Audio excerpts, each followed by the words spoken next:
the course of the recent operation, which I demanded. Israel demonstrated real hooliganism, which I demanded. And then a strange thing happened. A few months later, Ms. Livni, she was on a trip to the UK, and she discovered that if she set foot on the UK, that she was going to be served with papers for being a war criminal. And Ms. Livni,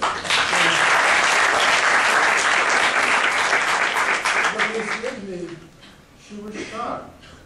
She was perplexed. She was bewildered. She was sure, she was certain that the Geneva Conventions protected real hooliganism. After the attack, a former Israeli defense official, he said, quote, "With an armada of fighter planes attacking Gaza, Israel decided to play the role of a mad dog for the sake of future deterrence." A former senior Israeli security official, he boasted Gaza had restored its deterrence capacity. How? Because it has shown Hamas, Iran, and the region that it can be as lunatic as any of them. Well, what was the Goldstone mission to conclude? Lunatic, mad dog, real hooliganism, wild, immense suffering? The only thing they could conclude was that Israel's military and political leadership launched a deliberately disproportionate attack designed to punish, humiliate, and terrorize the civilian population. After the report by Goldstone came out, the Israelis were very angry across the political spectrum, not just what are called right-wingers, the whole of Israeli society, from the public to responsible officials. They erupted in a fury and outrage at the Goldstone report. So you take Israel's chief dove, or he's called a dove in the United States, his fellow named Shimon Peres, the president of Israel. He was recently knighted by the British, so perhaps we should call him Sir Shimon. Sir Shimon, he said the Goldstone report was a mockery of history, that Goldstone is a small man devoid of any sense of justice. And then Sir Shimon wanted to set the historical record straight. He thinks he's a historian, like some others we'll get to. So Mr. Shimon set the record straight. Anybody here from the West Bank? Okay, so you'll be happy to learn that according to Mr. Perez, at any rate, Israeli military operations are what brought economic prosperity in the West Bank. Anyone here from Lebanon? Well, that's quite a sizable contingent. So you'll be happy to know that during the July-August 2006 war, it was Israeli military operations that liberated Lebanon from the wrath of Hezbollah. Of course, it also liberated 1,000 Lebanese civilians from life on Earth.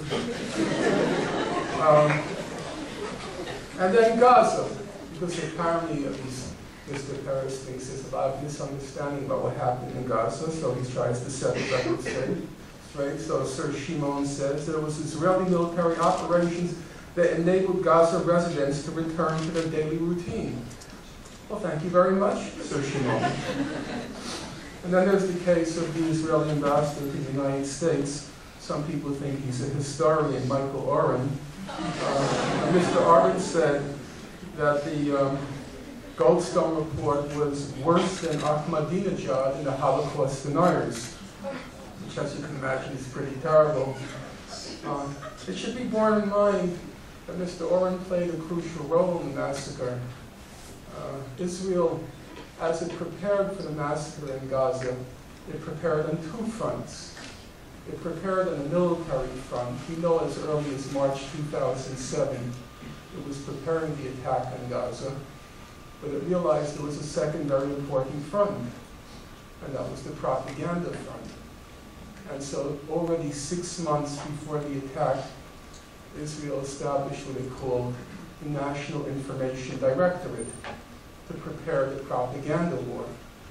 And Mr. Oren played a crucial role in that. He was part of the apparatus of death in Gaza, and his role was to conceal what was going on as it was going on.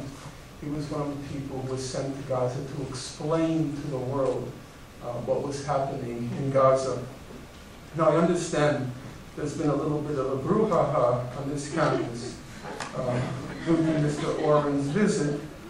I don't want to speak about that because it's not germane to my remarks this evening. But even if one wanted to make the argument,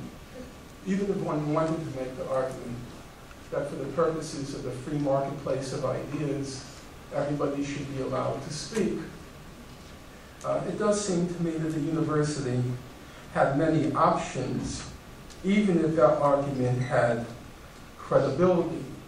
So let's take a comparable example. A couple of years ago, Columbia University invited President Ahmadinejad to speak. And when he was introduced by the president, Lee Bollinger. Now the president, Lee Bollinger, he used his time to assault in every possible way the person and the presidency of Mr. Ahmadinejad. Now, this university too had that option. The president and of the political science department, they could have come up and say, we've invited him, and then expressed their opinion on him, exactly as Lee Bollinger did at Columbia. They also had the option, obviously, of inviting him and staying silent. That's a second option. And then there's the third option, to invite him and praise him and wrap him in the cloak of respectability. A person who played a key role, a crucial role, in the apparatus of death in Gaza. The university chose the third option, and then peculiarly, after it chose that option, it then proceeded to denounce the Muslim Student Association and acted as if they were the barbarians on campus, that everybody was so civilized, except the Muslim Student Association. So I picked up a statement by Erwin Chermaninsky, and over again he says, the incidents generally involve speakers invited by the Muslim Student Union. A series of individuals, including some UCI students affiliated with the Muslim Student Union, over and over again, the Muslims, as if they are the barbarians. But you have to ask yourself, who is more barbaric? Those who protest when a war criminal comes to campus? I'm not saying I agree with it. I'm asking you to use your judgment. Who is more barbaric? Those who protest the presence of a war criminal on this campus, or those who embrace and wrap in the cloak of respectability?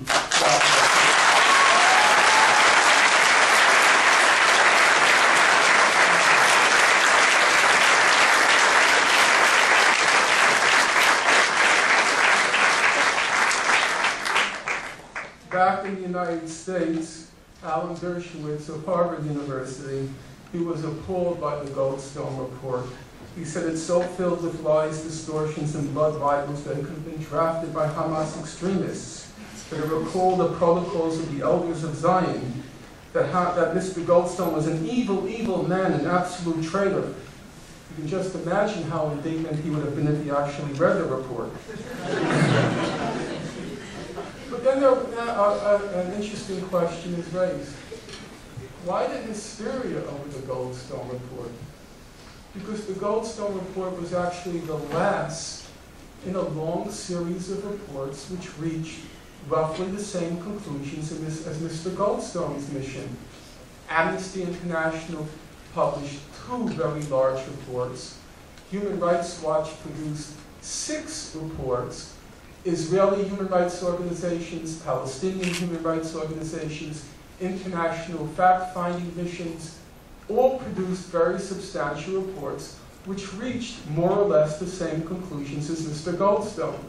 In fact, one might say that Mr. Goldstone's conclusions were the most conservative, judicious, and cautious of all the human rights organizations. So why this eruption of outrage at the Goldstone report? And the answer is fairly straightforward, not very complicated, I don't think. Because Mr. Goldstone is not only Jewish, but he's a self-declared Zionist. He said, I've worked for Israel all of my adult